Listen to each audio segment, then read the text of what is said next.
Welcome to the Fit Girl Magic podcast. If you are ready to find your inner magic, develop great habits, and a rock steady mindset to feel confident, comfortable, and fit in your body, you are in the right place. I am Kim Barnes Jefferson, and I'll be giving you weekly doses of health, fitness, and life tips sprinkled with humor and real talk. If you're ready to be consistent without the stress of perfection, magic makers, it's time to slip into your favorite pair of PJs, grab some coffee, kick back, and listen to today's show.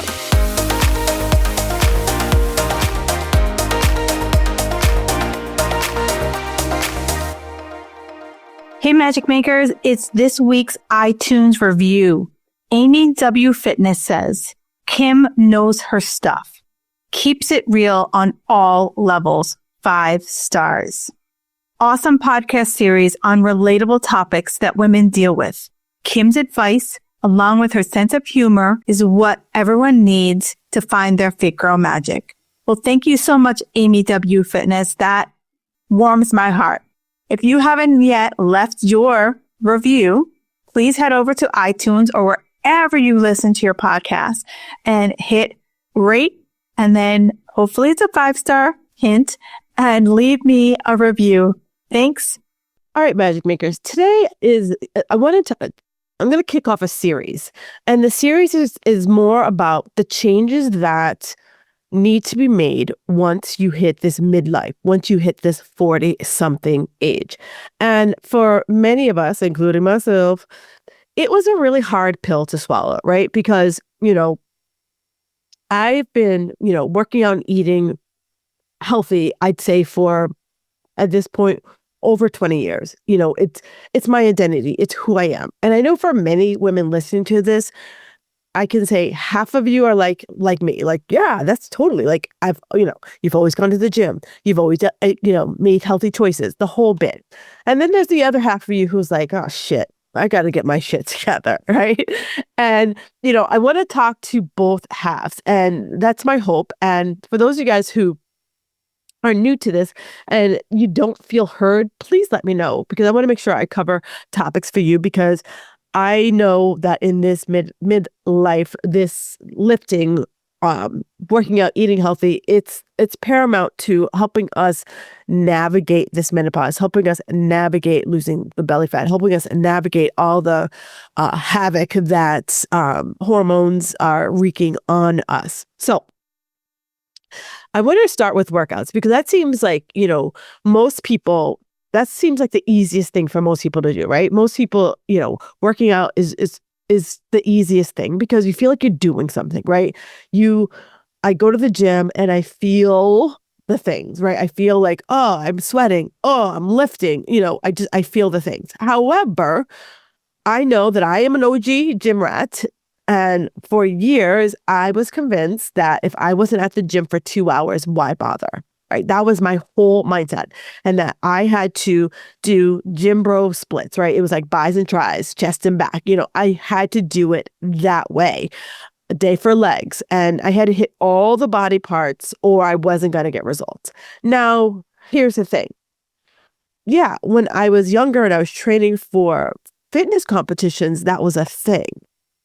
Now I'm just training for life. And most of the women that I work with, we're training for life. We want to be able to, not be the old lady who's using the walker, be able to pick up your grandkids, play with your kids. A lot of our kids are super active into sports and dance and all that. You want to be able to keep up with them. I had a client who's like, I just got back from skiing for a week with my kids, and damn, they're faster than they used to be. And it's, really hard to keep up. So those are the thoughts that I have when I'm designing workouts for the women in my membership. Like, I'm like, how do we keep up? And so for a really long time, I was stuck in this, like, no pain, no gain. I was stuck there. And I realized that I was choosing to stay stuck. Right? I was choosing to feel exhausted. I was choosing to always not go to the gym because if I was kept choosing it, I wasn't changing. Right? So if I want to change, I got to stop choosing my path. And I get it. It's hard. Like, this is my bread and butter. Like, this is what I was told for years how to work out. Ladies, I see you. You're doing the diet, the endless cardio, the carb cutting, the fasting, praying to the gods, please let this be the plan that finally works. Yet that stubborn belly fat won't budge.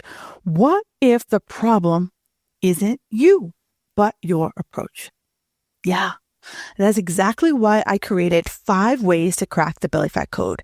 It is a free, private podcast mini course designed for women over 40 who are done guessing and ready for a proven no BS plan that will actually work with your body, not against it.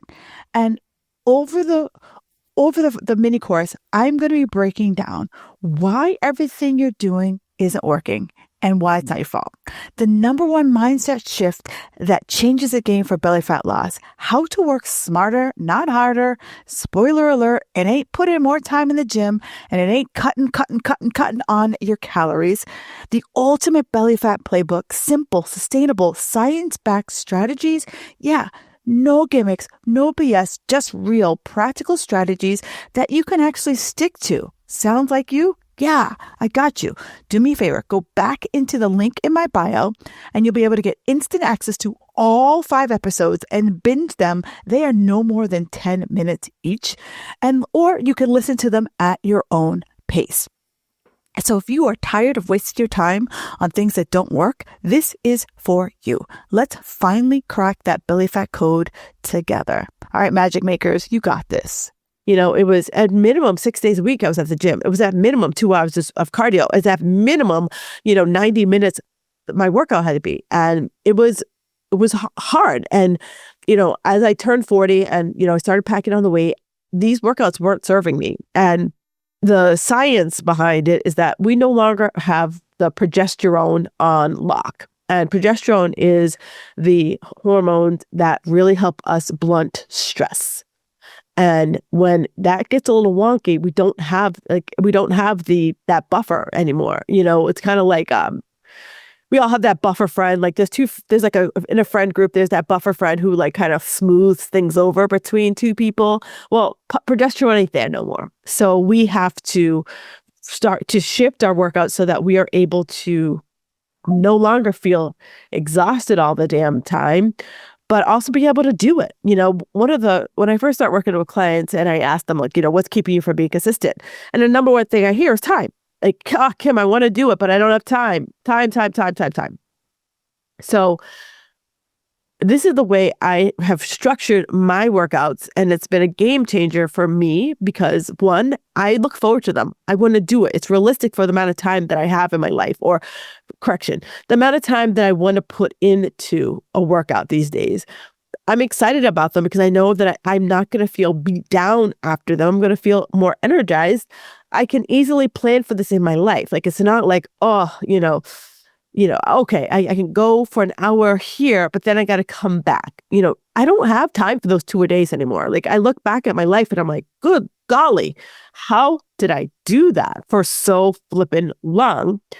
And then it's sustainable, right? Because I can now take these workouts and, I could go to a hotel and not be like, oh, this gym sucks. Like, I now could go to a hotel and be like, you know what? I could figure something out here. Like my workouts work out here and not feel like, oh, they only have this. Ew, this gym sucks. And Ubering myself to some bigger gym with all the bells and whistles. So let me break down the way workouts are shifting now that you're 40. And I want you to keep an open mind. If you're still doing those body part splits and you have the time, hey, go for it. But if you're like, dang, I'm struggling to get my butt to the gym, then let's talk.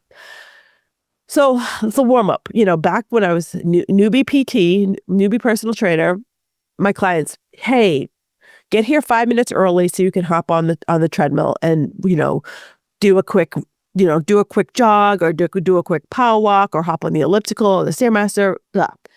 Here's the thing.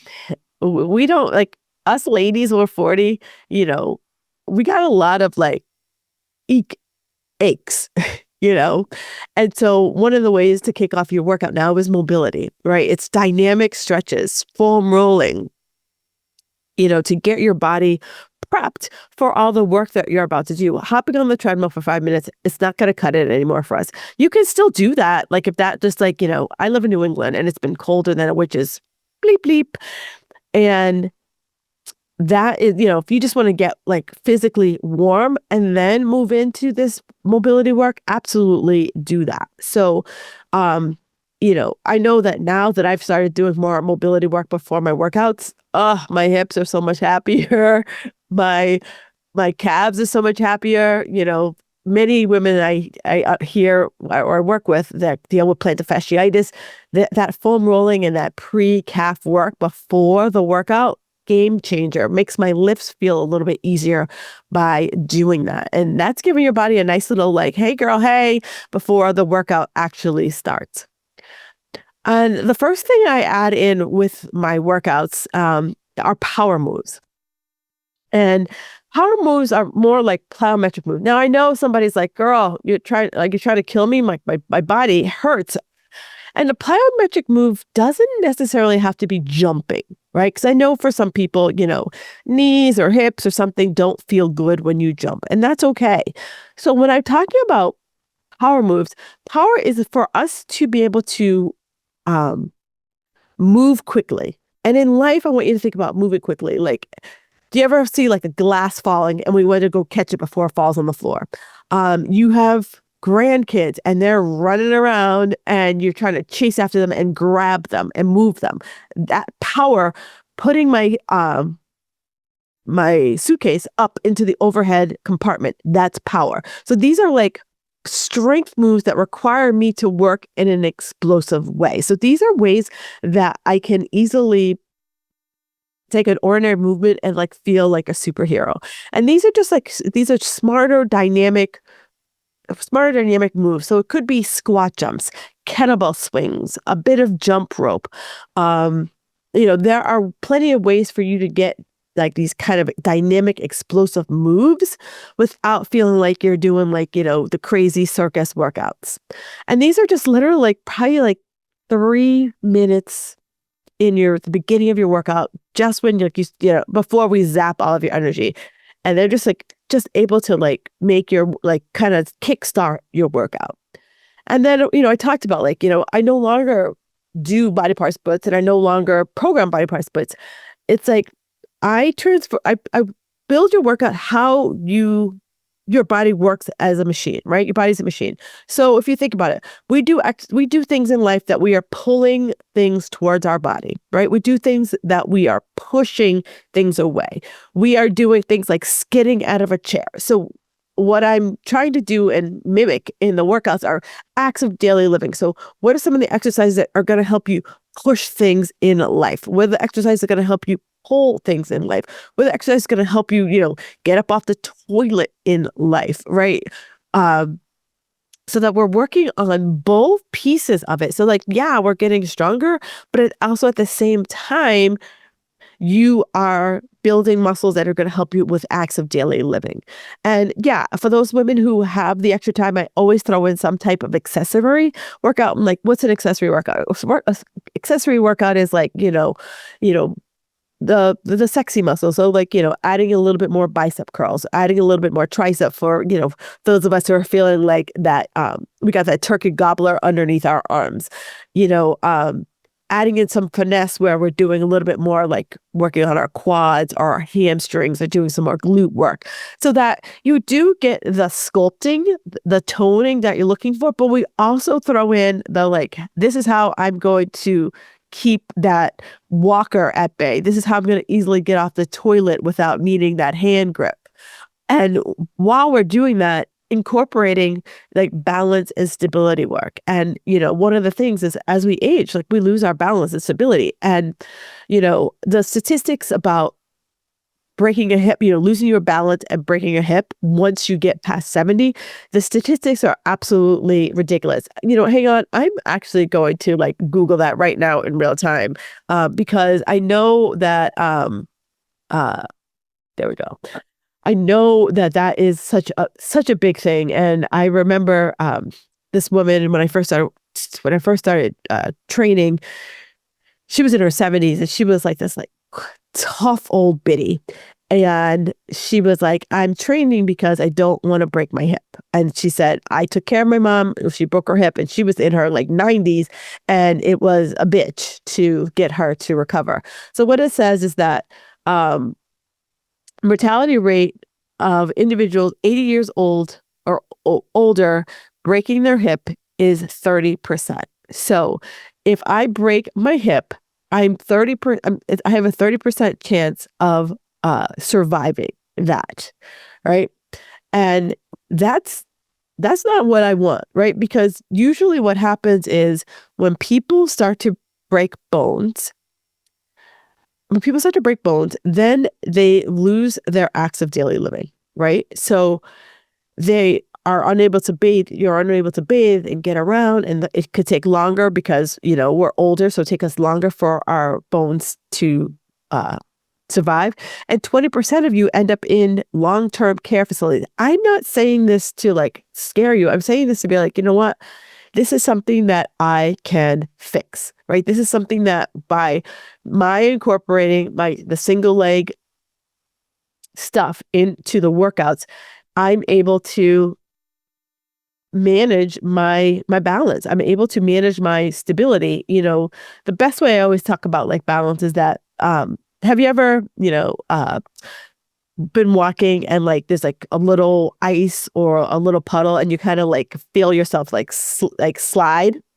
Well, one of the balance and stabilities is that you feel yourself slide is that your core starts to like kick in to keep you from like, flailing all over the place. That's balance and stability. And that comes from working like single-sided exercises, the balance and stability exercises. So trust me, you want to thank yourself. Also, like, carrying groceries. How many of us carry 500 bags either in like one arm with our keys out because we're not making a second trip? Those are the kind of things that are, balance and stability really help us do. Or, for the moms who are carrying around their kid on one hip for most of the day, like praying that the kid will eventually want to walk by itself. Like that's the things that we are training for. And, one of the ways that I, people will say, well, Kim, this is great, but like, I'm going to Pinterest and putting out my workouts. Here's the thing. Sure, there are some well-qualified people on Pinterest and they have well intentions, and I am guilty of it too. I have, probably if you follow me on Pinterest, I have a shit ton of one-off workouts out there. But here's the thing, right? You're looking for a balanced program, a program that has periodization. Fancy talk for we are progressing you. There is a method to the madness. So in a periodized workout, excuse me, we're starting with, we have a hypertrophy phase, right? So that could last anywhere from 6 to 12 weeks. Then there's another phase where maybe we are now working endurance on the muscle. And then we have another phase where we're working power on the muscle. So it's like there is, changing the rep scheme, changing the work, changing the actual exercises themselves. Because, I see some people, when I was working at a gym full time, some people would have the same workout for decades and, not change a thing, not even change the weights. And they would just come in and it was just like, oh, I've just been doing the same workout since Obama was in the White House. Like, what's the big deal? It is a big deal because one of the things, I know we hear this term called muscle confusion. So every day the workout has to be different. The workout being different is more for us being bored, right? It's more for like keeping you engaged. But for, every 4 to 6 weeks, changing it up. Now, a press is, a chest press is a chest press is a chest press. However, one of the ways you could change it up is change the reps, right? So it's like you might be doing 10. Now, can I drop it down to 5? And now I'm picking up something heavier because I only have to lift for 5 reps versus 10 reps or 12 reps. Different. That's more of an endurance way to go. But I do feel one of the ways to judge a workout, most people judge a workout by time. Like you look at it and you're like, this is going to take me 20 minutes. It's a shit workout. But before you shit on it, ask yourself, do the workout, right? Apply the workout. And am I breathing heavy at the end of that workout? Did I lift heavy during the workout? So like I'm lifting heavy so that the last few reps feel challenging but doable. So if I'm doing 10 reps, when I get to maybe rep 8 or 9, I'm like, ooh, okay, all right, here we go. And I'm still able to do it with good form. I might start to feel a little bit of a sweat, right? Those are ways to judge a workout versus like, oh, this looks like it's only 30 minutes. And here's the thing. If I apply myself, I can kick my ass in 15 minutes. And there's a person that I follow, and like that's his whole jam, 15-minute workouts, because everyone's number one reason why they're not consistent with their workouts. Time. And most people can find 15 minutes to work out and kick their own ass in 15 minutes. Okay. And so if you are finding those Pinterest workouts, I challenge you to do them for like 4 to 6 weeks and then follow that same person. Or if you are looking for a workout, let me know. That's one of the parts of my Fit Girl Magic Society is that we have every month you get a new workout. It's periodized. We're working through different programs. You also give me feedback so that, I understand what your goals are. And so we can incorporate that into future rounds of the workout. And then finally, the last piece is that, I throw in core work. Now, here's the thing. When I say core work, I'm not talking crunches, right? Crunches, there's a doctor that, oh God, I want to say in the early 2000s, probably, maybe late 90s. I'll link a video to him. But he talks about how crunches aren't what it takes to build stability. We're building stability. So we're building it so that I can move my upper body and my lower body independently, that I'm not like kind of like wobbly. The core is to like help me to like be able to like bend over and not just like collapse. And crunches don't do that. For a lot of people, the way he describes it is that crunching like puts unnecessary force on your spine. And so I want you to think about like a credit card. Have you ever had like a credit card and you bend it forward and back for umpteen times and eventually that credit card snaps? That's the way he is saying that by doing crunches, that's going to happen to your spine. Like my lifting and lowering, eventually my spine is going to be like, no. And he did this with Olympic athletes, like people who are like, way in much better shape than you and I will ever imagine to be. And he did this with his experiment with Olympic athletes.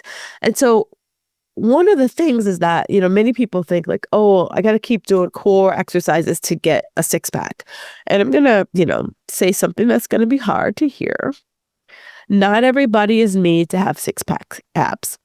Part of it is genetics. Actually, not a part of it. 80% of it is pure genetics. The second piece is that doing crunches is not going to get rid of the belly fat. Belly fat at this age is a hormonal inflammation gut health issue that we can work through. But it's not a matter of you didn't do enough crunches. And as far as the six pack is concerned, I have had clients in my former life who literally, there's 2 women who come to mind. One woman like always had, like she just walked around with six pack abs. Like she was just naturally lean and she walked around with six pack abs. She got pregnant and she still had abs until about 5 or 6 months of her pregnancy. Yeah. That's how like strong, like genetically strong her abdominal wall was. And then I had another client who like, she didn't hold on to her abs throughout her pregnancy, but like within a few months after giving birth to her child, she was walking around with abs. So it just depends on your genetics and the chase for like six pack abs. Like you have to ask yourself, like, what are you looking for? Like it's the body fat of a person who has that amount of abs and it's not naturally occurring is ridiculously low. So you are asking yourself, am I enjoying my life or am I living for a diet?